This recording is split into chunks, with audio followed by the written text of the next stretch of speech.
The time is now 6:02. Go ahead and call the meeting to session. At this time, would you please stand for the invocation and a pledge of allegiance?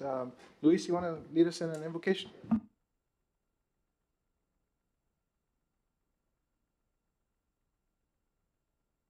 Give us the wisdom and the grace that you have bestowed upon us in previous meetings, and so that we may continue to fulfill our duties to our community. Bless us as we continue for this next coming month, and thank you for the blessings you've given us in the past. In your name we pray. Amen. I pledge allegiance to the flag of the United States of America and to the republic for which it stands, one nation, under God, indivisible, with liberty and justice for all.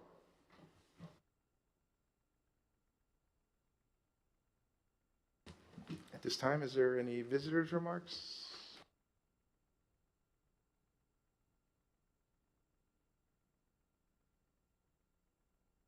Okay, at this time we have Gabriela Fernandez. If you'd like to approach the desk, thank you.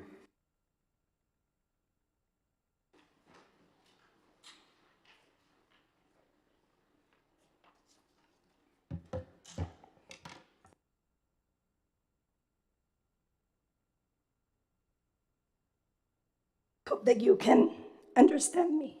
Okay. Sorry about that. I wanted to do a quick report about the May 31st event. It was an event that I organized because I noticed that we didn't do anything for the law enforcement department. It was the last week of the month, and it was my decision to try to do something for them, because I have very good communication with the school district and leaders from the community. I was able to get some people to come over and give a message. I communicated this with city manager and he agreed. I organized everything. It was the last minute. And the reason why I'm talking about this is because I received a letter that it was attention to the police department, which I feel that it was kind of inappropriate, because the person that organized everything, it was myself. And here it says that because of this event, it could have been perceived by members of our community and in a way that we must not care. And let me tell you two things. Two of the reasons why I did not thought that it was a good idea to open for the community is because, first one, to do an event, it takes a lot of logistics for the community and more work for the city manager and staff. And it was 2 days business days to organize everything. And I didn't want to give that work to the staff. And second, the week before, there was an incident not here in Uvalde, so I considered that it was not appropriate to do an event at the community because what everything happened. And at the end, this event, it was for the law enforcement department. So to report that, it was a great event. I sent the invitation to you guys. There was only one city council that did not receive the invitation, which I already talked to him. And that was my mistake. And it won't happen again, but I explained the situation, how everything happened, and he understood. So I'm very happy to be part of the city council and to be representing the community. And one of the things that I do is communicate. I communicate with you guys when I feel that something that I see that it's not appropriate. And I have done it, so I expect the same thing. If you feel that I'm doing something that it's not in protocol, which I did not miss any protocol, as a community member, as a citizen, I'm allowed to honor any department that I feel that it's right. I expect the same things from you guys. We need to have better communication. With that being said, I'm open to suggestions, constructive criticism, and we need to work as a team, but with communication. And in this letter, I felt that it was not addressed to the correct person. That person shouldn't be me, not the police department. Thank you. Thank you. And also, for the record, I thank you for the invitation. I could not go because I work from 6 to 6 and I got working 12 hours. But I really appreciate what you did, regardless of what other people think about. I'm very proud with this police department. There's no time for response. So, You're being out of and line. regardless of how you feel. Shouldn't be talking. This is Thank not you a very time for much. you to talk. Thank you for police officers. Thank you. Appreciate you very much. Any more visitor remarks? Thank you. And again, I remind everybody that if it's not on the agenda, you're not allowed to speak. So please honor the process that we have in place. Thank you. At this time, we'll go ahead and move on to consent agenda items. We have 1 through 5. And before we discuss these, is there any of them that anybody would like to? I'm going to pull item number 3. Okay, item number 3. Is there any others that anybody would like to put set aside? If not, is there a motion to be made? I make a motion that we approve 1, 2, 4, and 5 as written. And I second that. All those in favor signify by raising your hand or saying aye. Aye. Aye. And all those who oppose do the same. Motion carries. Consideration and action to approve the Community Development Corporation approval to fund to pave the entrance to the old Retama Street, serving the alley and Sierra RV Park. Yeah, for my question, Mark, is on this alley, is this alley belongs to the city still? Yes, sir. And that has nothing to do with the contract that they had a long time ago that they had put it together and didn't come about? The contract, what? Remember when I think this was sold to the first Holiday Out complex, but that department did not came out. So you sell it to another one, so it still comes back to the city after that contract did not come about? No, the Retama Street right away is, no longer exist, as Retama Street. It's a private entrance for Sierra. However, what we wanted to do is, the alley that serves those, businesses along 100, there's 4, 5, 6, 7 lots plus the wing stop. If we don't keep that part from the alley to Highway 100 as a city property and pave it, well then it becomes property of Sierra Park, and then they could put a fence, and then so if those businesses wanted to service their lots or their businesses from the alley, they would have to drive all the way down the alley, and they would have to back up because it's an 18-foot alley. And so what this allows us to do is Sierra RV Park will not fence until north of the alley. And that way the businesses can utilize for deliveries and such that will come from the street right there by Ebano Street, right there by the wing stop, and they can drive through, drop their merchandise or what deliveries, and then come out that one. Or they can go the other way down that alley. And so it's really for, it'll help Sierra, but it'll also help those 7 lots plus a little bit the wing stop. The wing stop, of course, they can back up, and the street's right there, so it's not as critical for them. Does that make sense? No, the reason I was asking that is you answered my question because I didn't want them to fence it from from the other side and just block it all up. So Yeah, they won't do that. It'll be just, what they're gonna do is probably put a keyed gate to the north of the alley for just their people as a park. Okay, So this is the alley between the Wingstop and on the RV park. So Correct. there is no alley, right? It's all grass right now. It is an alley, but this will just be the entrance from 100 to the alley, so that the circulation can continue.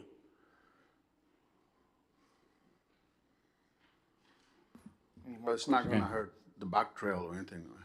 No, it'll, something that's away from the trail. I'll make the motion for the consideration and action to approve the Community Development Corporation approval to fund to pave the entrance to the Old Retama Street servicing an alley and RV park. I second it. Motion has been made and seconded. All those in favor signify by raising your hand or saying aye. Aye. All those who oppose do the same. Motion carries. Moving on to action item number 1, consideration and action to approve a interlocal cooperation agreement with Cameron County Regional Mobility Authorization for engineering and environmental services for a sidewalk project from the west side of FM 1847, Resaca Retreat Drive. Any questions or comments? And is there a motion?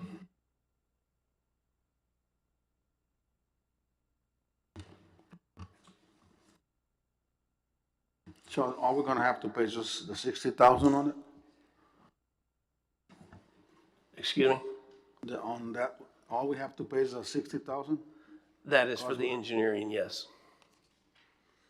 TXDOT, we pay a portion of the grant, but TXDOT pays the big share of it, which we've already paid some of that in a prior year budget to TXDOT for what they call an advance.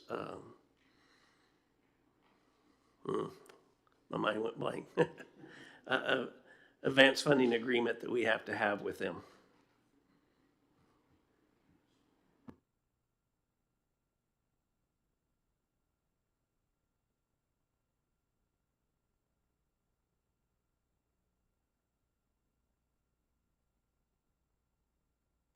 Is there a motion to be made? So I know you wrote in the beginning there, Mark, it says they wanted $131,000. And that came in phases? Were there multiple in years past? How did this get started? Okay, I think you read that wrong. Hanson was gonna do it, but their fee was gonna be $131,500, and I thought that was too expensive. So Cameron County Regional Mobile Authority does a lot of projects throughout this region, and I contacted them, and they have ability to do it for the 60, and so I thought it's just smarter to save $71,500. I don't know if that answered your question. Yes, it did, sir. The project is ready to be done, so we have to have the engineering done. Shouldn't be hard because it's a sidewalk up against a roadway that's already there, and the right-of-way is already there. And the funding is available through TXDOT for the construction, so they'll do the engineering part, go straight to construction and get it built within about a year. Will they have underground drainage? With the sidewalk there, it's not gonna inhibit any It flow. wouldn't change what's theirs now.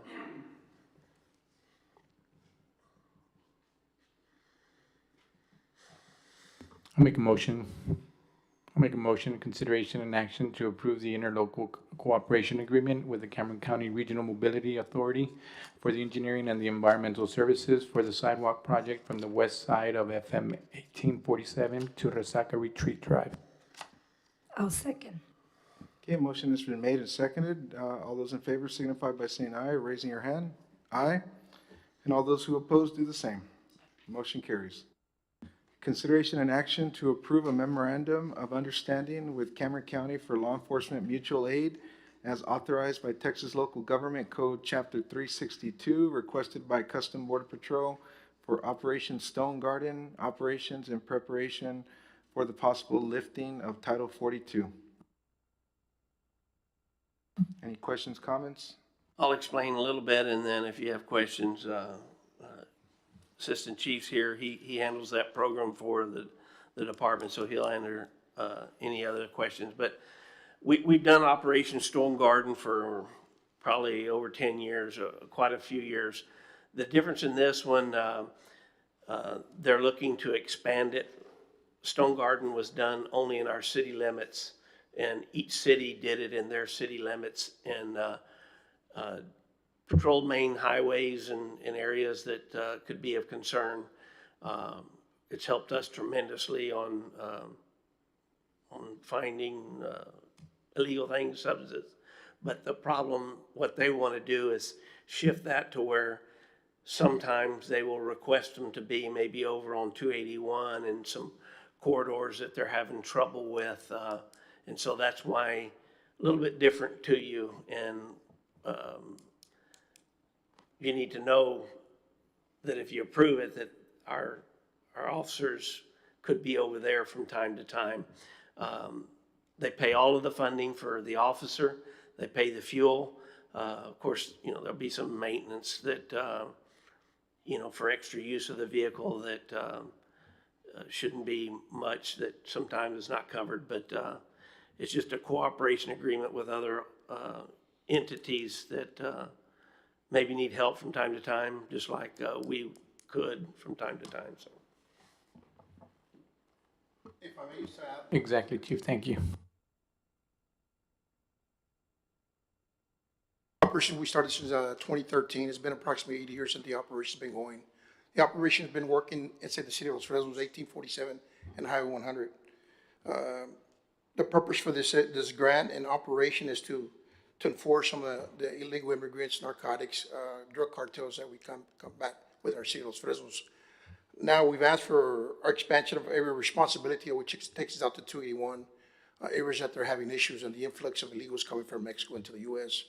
For somebody that don't know the area, and I'm not too familiar with it, but just based on the meetings that I've attended with the operation, is that they've had been issues on 281 Colonia Galaxia and Flor de Mayo in that area. Basically, we work the same operations, we work in Los Fresnos, we conduct traffic stops. As we're interviewing the passengers, we determine there's human smuggling, narcotics, or a member of a drug cartel member. We report that to the Joint Operations Center in McAllen, or the intel, who gather that information, and they keep a report of that individual itself. No different. The only thing is, yes, you might see some of our units in the general area backing up Border Patrol. I was told that it takes 2 minutes from the river to get to La Colonia Galaxia off of 281. So basically, it's just a deterrent to deter these individuals from crossing through that area and go further south or north from that location itself. Our increase will increase on the operation. They're putting some funding from other cities that don't wish to participate for whatever reason or other. It's up to their city council for their approval or not. But we're looking at an increase from our current $13,500 this year. We're looking at a tentative $45,000 on top of that. And that's just by word of mouth that I got last week. They're going to try to get some more funding for Los Fresnos, of course, with your approval, if it's approved. Yeah, Can you I repeat was that reading on second? it. We, if there's a bus or something like that, we get like 1.3% or something. Oh, was that again? I said, if you guys, for example, you guys do a bus, we get like the 1.3% or something like that? That's something we're ironing out right now, because since we're following under the MOU of the Cameron County Sheriff's Office, there's a percentage if we have a money seizure, drug seizure, vehicle seizure, there's going to be a split cost between the District Attorney's Office and the Cameron County Sheriff's Office itself. We're still ironing some logistics when it comes to issuing of citations, because we're still going to do the same operation we do in Los Fresnos. But I think we can iron that out and determine where those citations are going to be issued, either to the JP courts or to the municipal court. But I think this MOU is going to cover us, but they're talking to their legal department, and we'll talk to our legal department how that's going to be ironed out. Yeah, that's the only question. I don't know if we can do citations outside of our premise, right? But I know this is what works, what the works that you're talking about, trying to figure that out. I would recommend that if we could, if it's outside, we just hand it over to another entity, Texas Department of Transportation or something else, but I'm sure, how does that process go? Can you, in the past? Well, this is the first time it's occurred with us. We worked at MOU, working outside the city, we're gonna be issued citations for minor traffic violations. The only issue that I have there, that we have to report to the state when it comes to, racial profiling, the stats. How do we keep those stats to report to the governor's office? So the sheriff's office had agreed, well, use our citations, issue the citation, if I will have an issue. You're reporting those stats to the operation, it's gonna affect our count.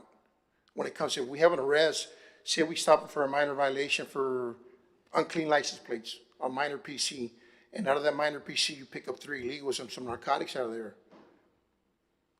You know, we're gonna make the arrest, there's still a citation, but you're making an arrest, where do you file that? So we agree that anything that occurs, any arrest that's gonna happen, it's gonna come directly to Los Fresnos. We book them in, we process them, and once the bond is set, we'll transport it to Cameron County. But there's some sort of logistics that need to be ironed out. So this is an expansion of the Stone Garden that was originally made. Have you seen any complications in years past and with it? No, I've always said, if we, and I think I've discussed it with our command staff and our city manager, liability is gonna be everywhere. As soon as you put this uniform, you walk out of your house, it's the liability itself. So if we're looking at that point of looking at the liability, it's gonna be there no matter what. But I think, if we're working this operation in which to work, we should deter some of these individuals from crossing from that general point of crossing in Coronel Galaxia. And that should help because we're more there as a deterrent more than That anything is else, correct, right? deterrent. But any infractions that we see that is gonna deter them, any arrests, we're gonna still do our same job that we do in Los Fresnos, no different. And as a sworn officer for the state, that covers you? That's why this purpose is MOU. When we apply for this grant, the sheriff's office, the primary person that applied for the grant, multiple agencies jumped on board to get that funding, and then there's distribution of that funding to all these cities itself that participate. How often or how many, like, one a day out there It patrolling? could be 1 a day, 2 a day. We have a tentative schedule that I've sent out to the Border Patrol last week. It's a tentative schedule depending on the outcome of if you approve it or not. And we're looking to 1 or 2 officers. I did ask for the meantime to have a 2-man operation unit versus a 1, since we don't know the area. But we will be doing ride-alongs with Border Patrol to kind of know the area, to familiarize yourself with it.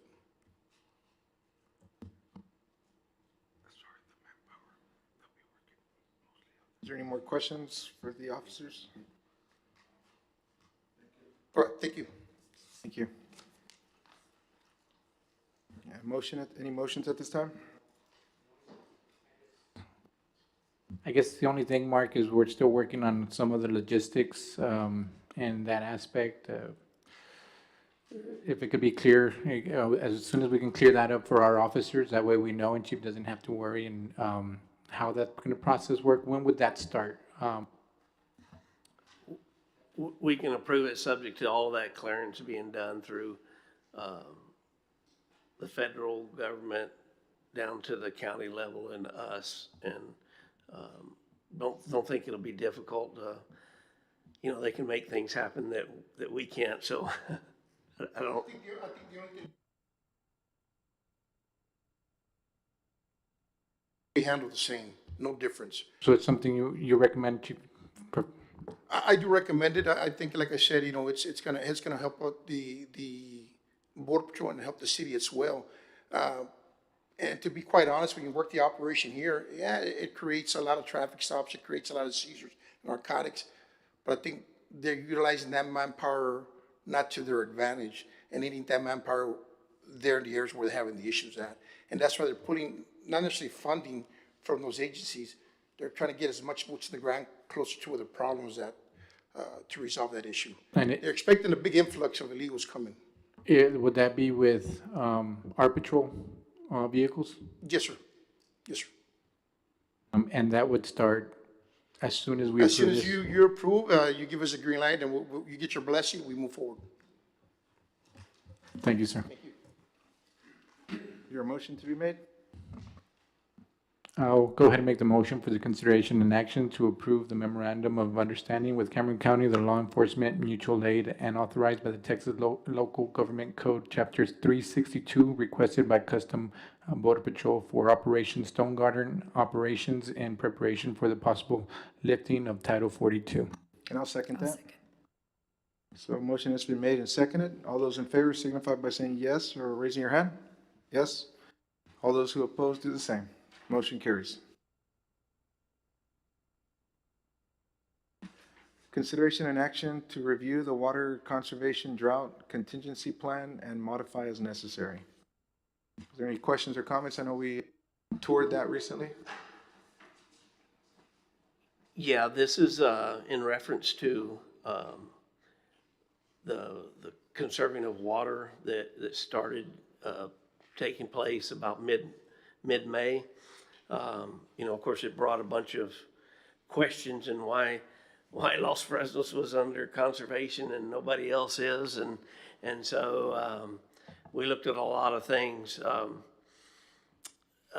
Number one, I think everybody ought to be under conservation right now. It's a personal opinion. We can't make other cities do different things. So I have looked at a lot of other cities and what they do, and the 35%, sometimes it's confusing because they have what we call trigger points. Like one trigger point was 35%. Well, then you have a response that certain things happen. Well, I'll give you an example, like the city of Brownsville, they have 25% certain things happen, but their 25% is the same thing as our stage 3 and not our stage 2. It's because it's like we have a different step, and I would like to keep it that way, because what I think that it does is it starts making people aware of what they should be doing anyway. If you look at stage 1 is be mindful of conserving water all the time, but it's not a requirement, but it should be that we remind people. Well, stage 2, there's 2 changes I would like to do in it. Instead of being at 35%, drop it to 30. And the reason why is because it's a big difference between what everybody else does in 25. So 30, we would go into what we call stage 2. The only thing that I would change in the response to that is remove, if you'll see on page 49 of your page, I recommend the stage 2 response. D, the following uses of water defined as not essential or prohibited: wash down sidewalks, walkways, driveways, parking lots, tennis courts, and other Hodge service areas. So under stage 2, those are all already forbidden. The use of water to wash down building structures or purposes other than immediate fire protection. Number 3, use of water for dust control. 4, flushing gutters or permitting water to run or accumulate in any gutter or street. 5, failure to report a controllable leak within a reasonable point. And so all of those, I would like those to be a recommended, but not mandatory under stage 2. So what it does is starts getting people ready. Hey, you need to be thinking about this. And so stage 2 goes in, you should water 3 times a week, that's recommended anyway. Recommended is that you do these things. You don't use water to wash down the sidewalk. You can if you need to. You need to use it for dust control, you can, but it's recommended that you don't. And move that recommended down to stage 3. And then that matches up with what the other cities do on stage 3, which is 25%. When it reaches 25% at Falcon and Amistad, then stage 3 comes in. And what stage 3 happens is instead of going from the change that we need to do there and 3 times a week, everybody else drops it to watering 2 times a week. And so that would be the change there under the stage 3. The stage 4 would change. Instead of allowing 2 times a week, you would go to once a week. And that would align with what the other cities are doing. At stage 4 would be 15%, stage 3 would be 25%, and stage 2, which most people don't have, would remain at 30%. That's what I was gonna ask. It seems that we have an extra stage that most Correct. municipalities don't have then. And I think it is important because it's recommended, and it becomes all recommended instead of mandatory, except we are saying 3 times a week and you do it on these days. And so it starts getting people used to that. Does that make sense? But recommended means nothing happens. It's okay. I can do whatever I want because you're only Except for the recommending 3 it? days, the 3 days a week, you would keep that on stage 2. Because what everybody else is they're already recommending that you water only 3 days a week, so they're in that all year long. The other cities, when they hit 25, they go, okay, you can't water 3 days a week anymore, you're gonna water 2. So what we're doing is in stage 2, we're getting them ready. Hey, you should be watering only 3 days a week. These are the 3 days you water, and then getting them ready for that next stage, which is what the rest of the cities will do at 25%. And by the way, we're at 29. We're getting close to that, dropping to that next level. So, but that will put us in that we won't be, people won't be questioning. Now, do you think 35%, that's what we're dealing with, maybe a little too high, and that's why Move we it need to to bump 30. it down? Yes, sir. And the other thing I want to be sure that we understand is this isn't a shortage of water for Los Fresnos. This is a trigger that it has to do with the water levels behind the dam in the Rio Grande River. And I use the example, if you have $1,000 and you've already spent 700 of it, and now you're at 30% of that money, you only have $300 left. Do you start deciding how you're gonna use the rest of your water at 30%? Or you go, nah, let's just keep using it, don't worry about it. And I think that's a good example, because if I'm strapped and I only have that much money left, I have no foreseeable future of revenue. Revenue would be more water behind the dam.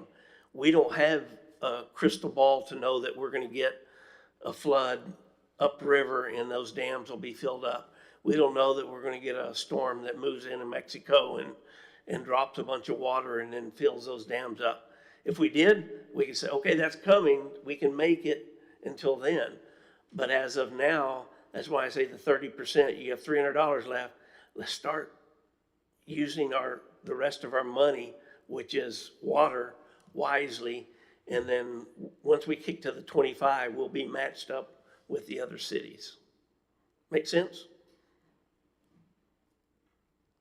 On something like this, for let's say consideration on the water conservation, what can we do, for example, car washes that we have at Systems right now? They're exempt. They don't have to follow these. The only time they become an issue is when we get into stage 5 and there's just no water. It's way below 15%. And the idea of we're not gonna have any more water, period, then there would be a decision made at that time, but that's way down the line, and we would be then deciding whether you want water to bathe and drink, or do you want water to wash a car. But that's I'm so when it says, I'm not being sarcastic, but going back to your $1,000 and have 300. What about somebody else who's spending your $300 and you don't know about it? So that's why I asked this question. But no, but that's the good. car washes, they're exempt. What it says is, I think under stage 2 and 3, you can do it as long as you use, like your house, you want to wash your car, you can do it. They just ask you to use a bucket and a sponge, and then rinse it off with a water gun, so that the idea is for the water not to be running I don't know if you've done it with your kids or grandkids, and they get the water and it's just running down the street, and that's what they're preventing in stage 3, 4, and then after that becomes more critical. Therefore, Appreciate for being preemptive on a lot of this. I know when this first came up, I got one call, right? And I told them it's a process, it's a procedure, right? It's something that kicks in automatically now, I'm finding out, in terms of how it was structured. So it had to go into place. Did you receive anything, complaints or anything like that? Not really complaints. The big question was, well, why isn't Brownsville doing it? Why isn't Harlingen doing it? Why isn't some of the other cities doing it? And each one has your own decision-making process. Several of the smaller cities have it just like us. They know how hard it is to get to train people. And so they have that step in there like we did at 35%, or now what I'm saying to move to 30, to start trying to train and get people used to the idea, hey, this is getting serious. Keep it in the back of your mind. It doesn't have to change our role today, but if we can be smart at 30%, then it'll take longer to drop below that. Now, talking about future and water, we did a tour last week of the water treatment plant. I thought it was amazing, right? Everything we're doing, we're seeing everything that we're passing, and I got to see firsthand where that money's going, and I see it. I've seen a great progress, so I do appreciate it. I appreciate it, for the efforts done there for you guys. Now, I did see 2 reservoirs back there. Would you recommend or see maybe in the future we may need to open up a 3rd one to keep in mind with the water conservation? That way we know we have it. We don't have to pull more from the river in the future. It's always a possibility. Very expensive, but it's something to look at. Remember that we do have, I don't know how it would work. We are a 2.28% owner in Southmost Regional, so whatever they produce, we get that much gallons. So, and that water does not come from the Rio Grande River; it comes from wells.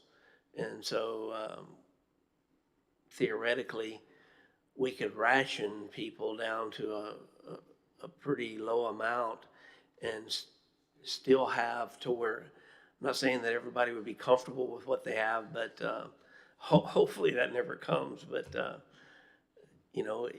that's what this document does. The state of Texas says that you have to have a water drought conservation plan, and they want it in advance. And one of the reasons why they want it in advance is so that you make those decisions with the future in mind.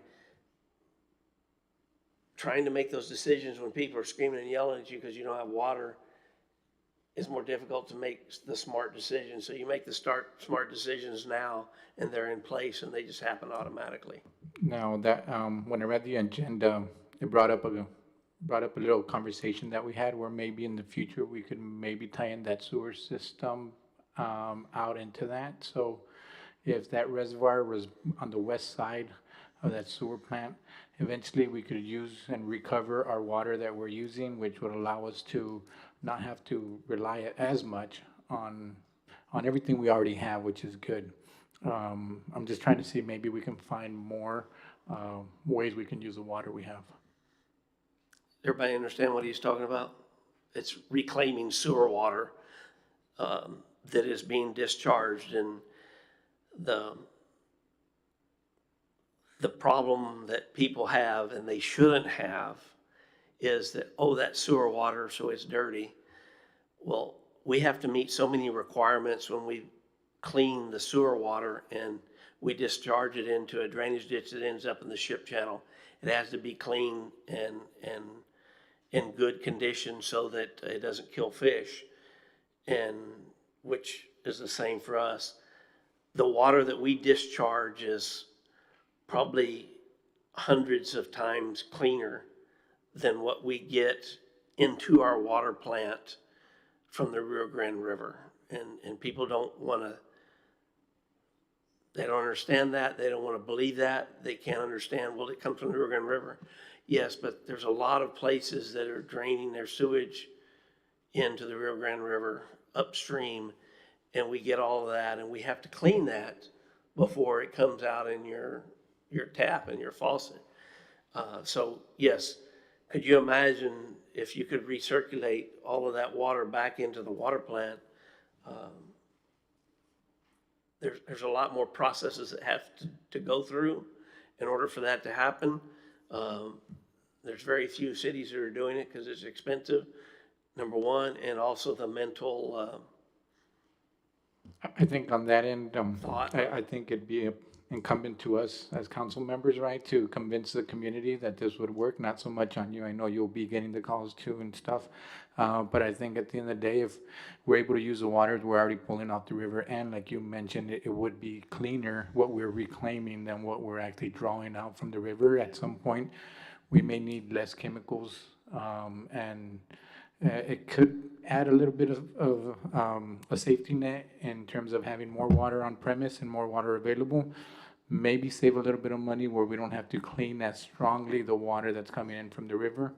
Yes, I could understand how that could be expensive, and the psychological aspect on that, but I know there's a lot of communities out there that are doing it, and maybe it's something we can look into. Maybe see if we can find a grant or discuss it with other counties or communities that are doing that right now. Thank you, Mark.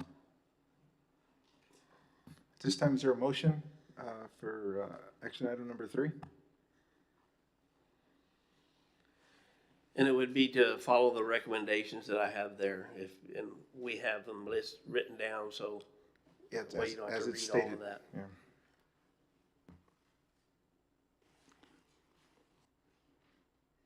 I'll make a motion I'll that make we, consent. approve action item number 3 as read. I'll I second. second it. Okay, motion has been made and seconded. At this time, all those in favor signify by raising your hand or saying aye. Aye. And all those who oppose do the same. Motion carries. Consideration and action to approve employee policy manual. Is there any questions or comments in regards to this that anybody would like to have addressed? Or Mark, would you like to say a couple of words about this? Yeah, it's very lengthy. If you'll, our old one is just very basic. This one, if you'll recall, when we started this process almost 2 years ago, year and a half ago, we got a firm that they have a legal team that's what they do, and they do it they do it all over the country, but their big area is the state of Texas, so they know state law and employment law. So a lot of these things are things that we follow, but we didn't have them written down as a policy. So we did best practices, and we've got all of that in place in this.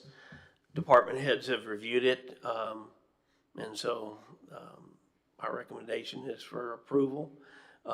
If you'll recall, the big thing is the sick leave. We got together and we made a recommendation on sick leave.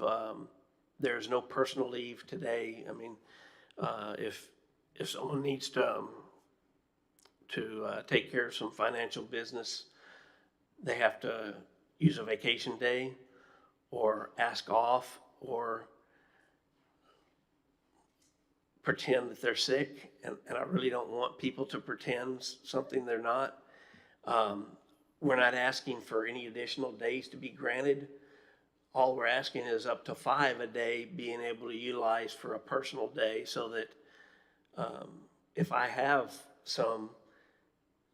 a day, instead of being sick, I can take a personal day and go take care of personal items that I need to take care of. And that was unanimous from the department heads, and what their staffs have said for years and years is, I gotta go do this, and Can how you do I use do that it? like by hours, if maybe you just need Yes. 2 hours? Correct. It's by the hour. And if you don't have any more sick leave, well, then you can't do that. But if you have it, then it's up to 5 days in a year. No more than that, because you don't want people gone. So we have to cap it. How many days But I of think sick that leave? would fit How many days of sick leave does each employee get? you get 5/6 of the day a month, I think, or right at one day a month. Okay. And vacation? Vacation, after 1 year, you get 80 hours. And then after 5 years, you get another day, 6 years, another day, 7 years, another day, 8 years, another day, 9 years. And then once you get 10, you get 3 weeks, and it caps Okay. at 3 weeks. And the reason I'm asking is that there's, for example, like my employer, they give you 25 days, you know, after your first year, but that's vacation, sick leave. You use it however you want. If you want to use it for vacation, for sick leave, there's no classification like, oh, this is a sick day, this is a vacation day. It's just you get a certain amount of days off and you use them however you can. That way, instead of designating 5 for sick and certain for vacation and certain for leave, just putting them all on the plate and saying, hey, use them as you need them. Of course, the longer you're in time, you get more time. But that way they don't have to say, well, this is a sick day, or this is a personal day, or this is a vacation day. Again, I'm not sure if that's something we're doing, or we have to classify what type of day you're taking off. We classify it now, and we did talk about that.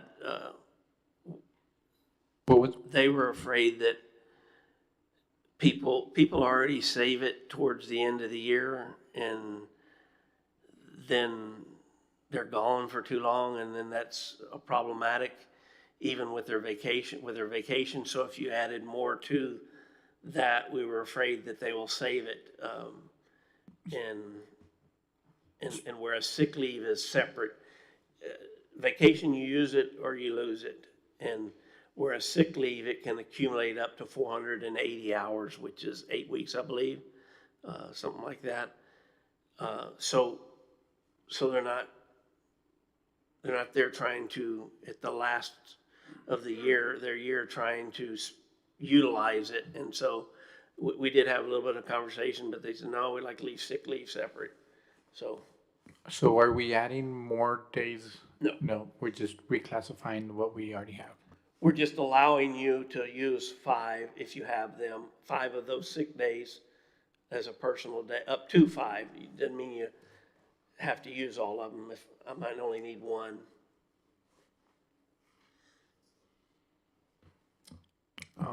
Well, I don't know if this is normal. I really but- thank you for getting this done after 2 years. We pushed it, but we finally got it done. So, thank you very much, Mark. Thank you. For those of you who aren't here, Juan has been a proponent of pushing this since, I guess you were elected this last time, several years ago, has been hey, we need to update that, which he's very right. It was time, so. Would I be able to ask Chiefs and Dale if they've had any situations with those sick leaves? Have y'all ever had with your department any situation? And it was a deal among department heads, you're not gaining more personal time off. If you've accumulated 460 hours of sick leave, and you want to take 5 personal, for whatever reason, you're doing a closing cost on a house. You take that personal time and go do what you have to do. Now, there's some stipulation, I know there's some stipulation is that you can't use those personal days concurrent with your vacation. We did agree on that. And there's gonna be employees that wanna take advantage of the situation. That's why we wanna classify it separate as personal versus sick. Once the employee runs out of sick leave, then there's nothing he can exhaust, he either uses vacation. And of course, if it's a type of catastrophic situation, there's something in the policy and agreement that we can donate some of our personal sick leave to that individual because he's dealing with that personal matter. And that's happened to us in our department. We donate hours to our employee. And I could see where Mark was saying towards the end of the year, like for you guys, law enforcement, obviously Christmas time, Thanksgiving, it's a very big time to take holidays, but how have you juggled that? I mean, I know we have, you have a staff itself, and do you tell the people no, because X person is taking it this week, and are they okay with that?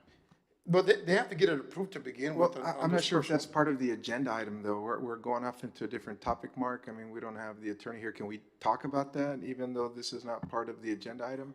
Yeah, because it's specifically listed under the policy Okay, that the just wanted to make vacation, sure. the sick, and Okay. all of that is specifically listed there, so. Okay, just wanted to make sure that Yeah, that it's fine. conversation was not a different, going off Yeah, topic.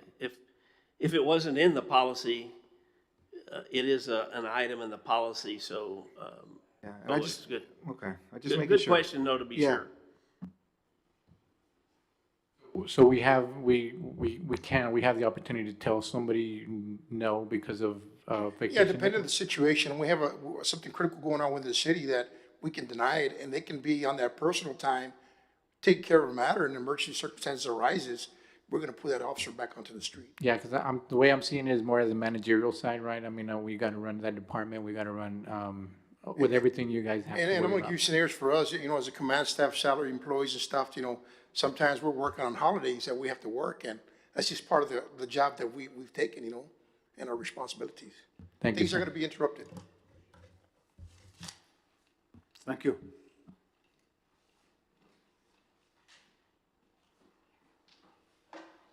All right, is there any questions or comments about the employee policy manual and approving it? If not, is there a motion? I make a motion in consideration and approval of the employee policy manual. Motion has been made. I'll second. Motion has been seconded. With that said, all those in favor signify by raising your hand and saying aye. Aye.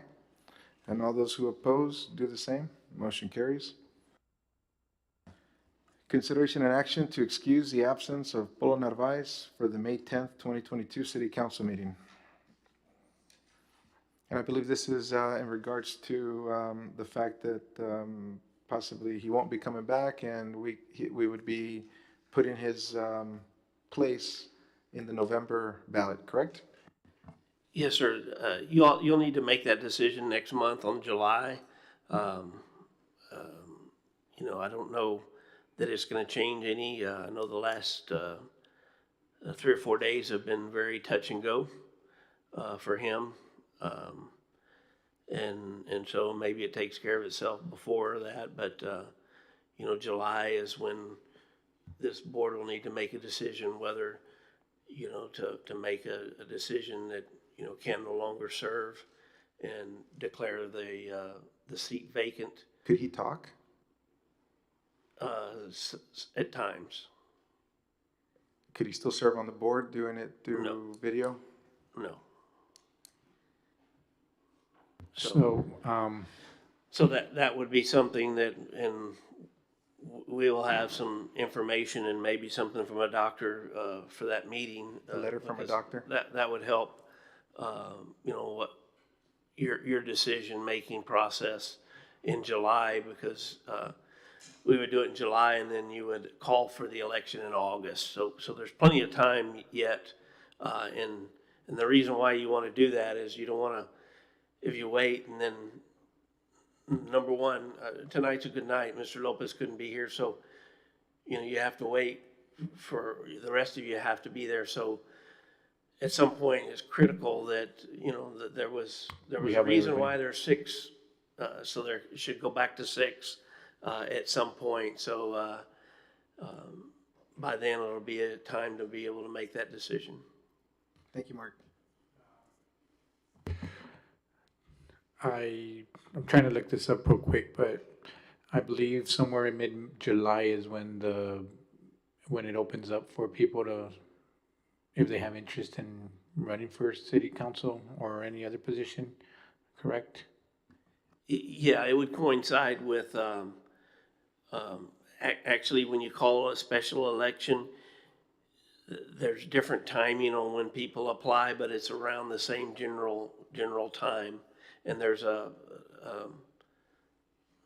state gives you a schedule when you can open it up and when you can't. We have to call for the election first. And so, once we do that, that sets the dates of when the When the when opening you date is, sign the up closing and then date. when it and- closes, And then when the election and all of those are set by the state of Texas. And Mark, if we happen to go through that, getting ahead of it, you'll send us an email with that information so that we Yes, can of communicate? course. Perfect. Thank you. With that said, is there a motion that we can make on Polo situation, action item number 5?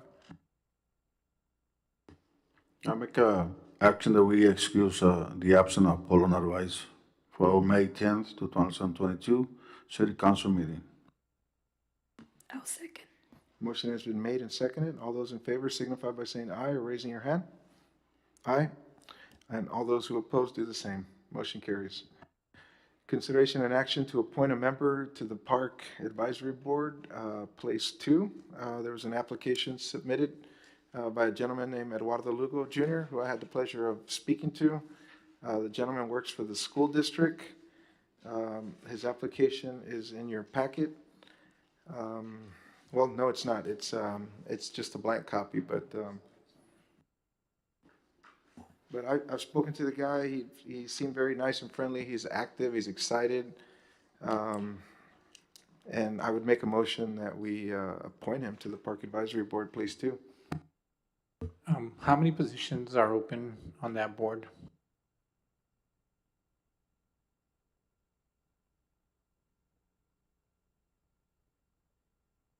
Their days for meeting, Mark? What days do they meet? No, they don't have a special time to meet, just whenever specific items come up, or they're not like the other boards that have regular meeting times.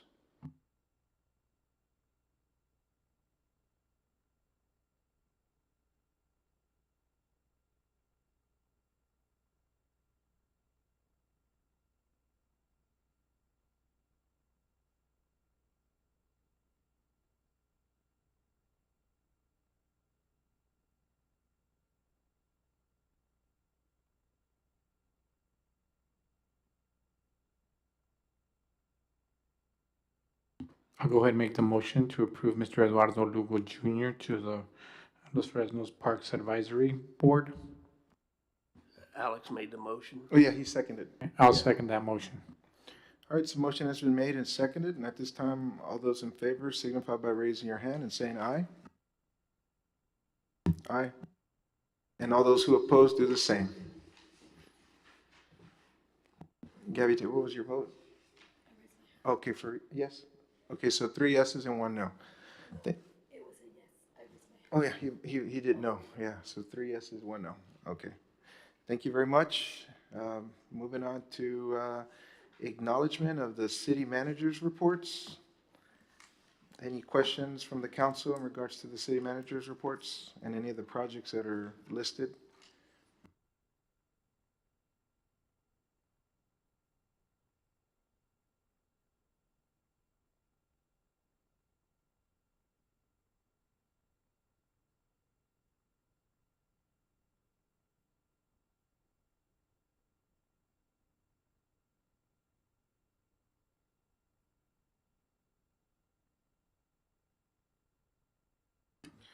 Looks like you got an update there, Mark, on the drainage for the $843,000 in loan forgiveness. So pretty much that's free money for us? Yes, that's free money. And the other part of the money is 860 is 0%, so that's about as good as you can get. Wow. Would that change if the circumstances would have been now versus then, or? I'm not sure. Yeah, well, just be thankful we got it at 0%, right? So how soon will these projects get started? They're with the Water Development Board in their approval process, so sometimes they take a long time to get them to where, we have the engineering done on 2 of them, I believe, but they're going to require us to do environmental, even though we're not changing anything. They're just one of the things they're requiring, so it will take a little bit of time before we can actually do the work. Thank you.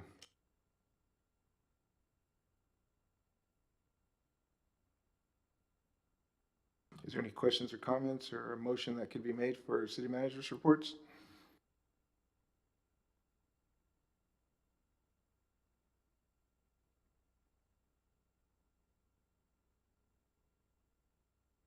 On the hike and bike trails, I know we're connecting down to, Arroyo Boulevard now on the north side of that canal.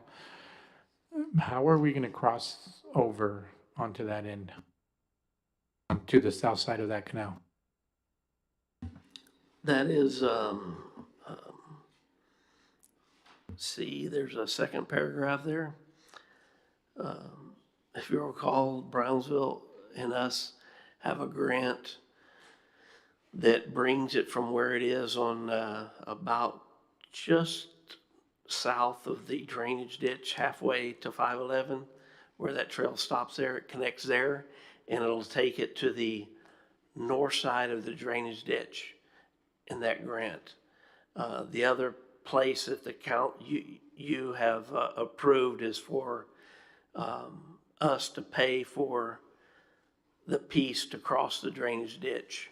The Brownsville estimate, the agreement was Brownsville would do all the engineering and we would pay to do the construction. Their estimate was $129,483, so it's about $130,000. It'll probably be more than that now. A few months ago, you approved to hire Patty Alexander to go to the Meadows Foundation to try to see if we could get a grant to pay for that.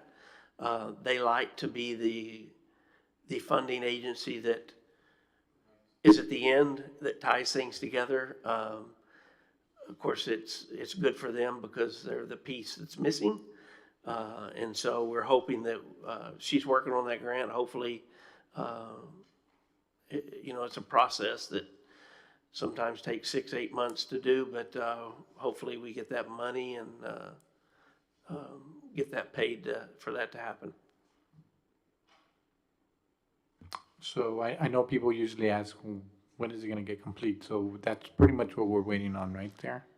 Yeah, and I've called Brownsville 3 times in the last 2 or 3 weeks to see what the progress is on the other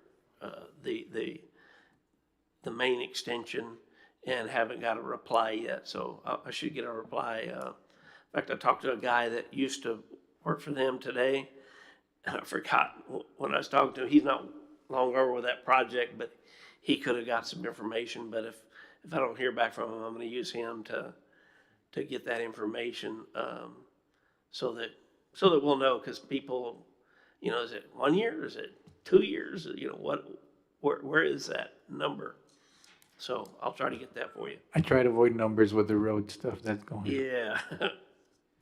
So on this canal that's near Alvarez Court and 10th Street, in between those two, we'll be responsible for funding of that bridge to cross over to the other side.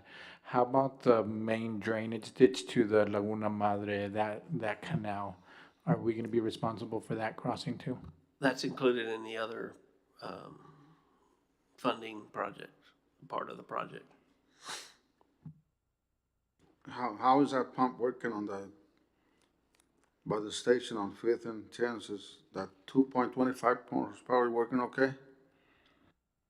The last big rain we had about 5.5 inches. We still had problems with the 10th Street location. We did have a little bit of a problem with a sewer blockage between it and Alamo Lift Station. We don't think it was significant enough to cause that. I did not include it in my notes, but I will tell you that Carlos came up with a brilliant idea that we think will work. The engineers working on it, in fact, they were there yesterday doing some elevations. We think we can drop that section that has given us problem on East 10th Street from the end. It goes 2 blocks and then it turns and goes and connects into a line on 7th Street. We're looking at connecting it into another gravity line that's on 9th Street. That gravity line that runs on 9th Street serves all of this area here, and it's a 15-inch line. And of course, there's not a lot of connections yet, and it was way oversized so that all of this development could happen. And so it'll be probably 20 years before that line gets maxed out. So we're looking at dropping those 2 blocks of streets on East 10th Street into that with a manhole. We're 90% sure that we can do it. And if we do it, it'll resolve the issue. And that call that I get and the call that the mayor gets will go away. So I'm hoping I wasn't going to tell you until we knew for sure, and then we just do it, and then I can tell you it's done. But you asked, so there you go.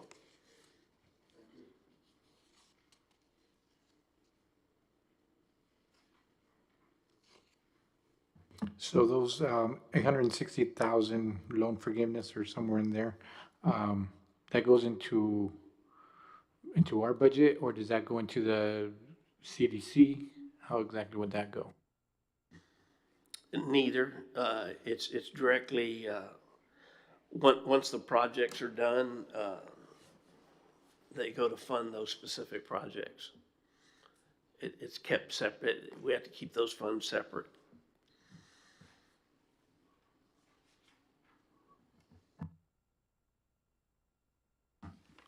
Is there a motion to be made?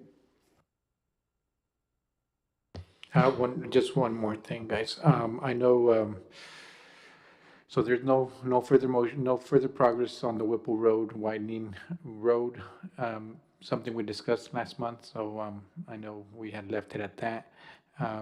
You also mentioned right above that general drainage capacities, yeah, and there was the one from Highway 100 that did the backup. That's the one by Simon Vega's property that used to go by there. That's a canal that was clogged or was causing issues. No? I don't recall that. The Whipple Road, those engineers, remember they were hiring the new engineers they did? We had a conference call. They're working on some things to give us some exhibits to be able to look, and hopefully we get those here in the next few weeks on Whipple Road. The only thing I know about the 100 is, we would like, and we talked to them again about widening this drainage ditch from 100 to past Alvarez Court and from 1847 to where it ties in. They have all their workers in doing that kind of stuff in Brownsville right now. They didn't say no, but they said, of course, we could hire it done, but it's very expensive. So hopefully they'll do that. What I was saying is, in my notes, the backup on 100 is that's due to when TxDOT put those drainage lines underground, they just simply, they're too small. And so it drains pretty quick, but if the rain comes too fast, well, then it'll back up. Most of the time you can still pass. It does not get into any businesses. It causes a disruption in traffic, which is a bummer. But TxDOT looks at it as, that happens once every 2 or 3, 4 years. The unbelievable expense of going and making those bigger is just too much for the rewards of being inconvenienced and you're driving for a couple of hours. And really that's all it is. If it was going into businesses, there would be if you'll recall what happened in Weslaco a few years back, and the whole frontage road's underwater and businesses got 4 feet of water in them. yeah, they got this, them along with the city has to do something, but they look at this as, it's just a inconvenience for a few hours. And that's why building a retaining pond would alleviate that Would pressure. leave because- that pond that we're talking about, yes. Could. Anything that you can, retain and hold for a little while and then release is going to help. I appreciate it, Mark, for the report. I'll go ahead and make the motion to pass the city manager report for June 14th. I'll second that. Motion has been made and seconded for the city manager's reports. All those in favor signify by saying aye and raising your hand. Aye. And all those who oppose do the same. Motion carries. Acknowledgement of department head reports. Any questions or comments in regards to this? If not, if there's a motion. I make a motion that we acknowledge the department head report.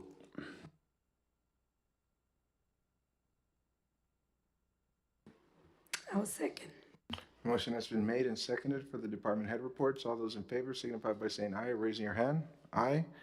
And all those who oppose do the same. Motion carries. At this time, it's 7:13, and